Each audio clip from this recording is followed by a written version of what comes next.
Good day mga ka-sports natin dyan, Kobe Xinghua University kontra nga sa Cherry Tigo. Kung sino ang mananalo sa kanila, sila ang papasok para sa Battle for Gold. Kung kaya sa unang salpukan pa lang nila sa set 1 ay nagkakainitin na talaga.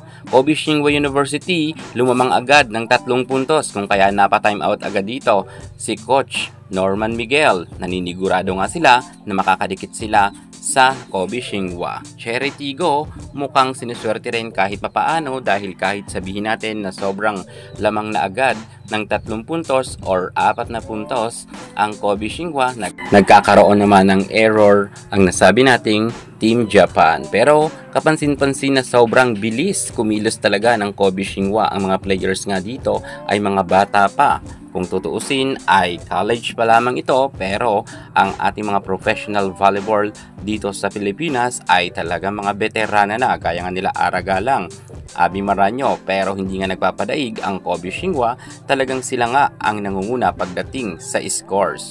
Pero hindi dito nagpatinag si Aragalang at si Princess Robles kung saan nakipagpukpukan nga sila kontra sa Kobe Xinghua. At bago nga magtapos ang second technical timeout ay nakalamang na nga ng 2 puntos ang Cherry Tigo. Talagang inilalaban nga to ni Aragalang at gusto nga nila manalo sa set 1 pa lamang. Grabe, ang ganda talaga ng laban. Nang dumikit na nga ang Kobe Xinghua sa Cherry Tigo ay napa-timeout nga si Coach Norman Miguel dahil nga naninigurado nga sila. At Aragalang rumesback nga pagdating sa duluhan na laban. Si Aragalang nga talaga ang nagpanalo. Sunod-sunod nga ang naging score ni Aragalang. Pagkatapos nga ng technical timeout ay eto na, umarangkada na sa kagalingan si Aragalang at tinapos nga nila sa score na 21 at 25. Nakalusot nga ang Cherry sa Kobe Xinghua.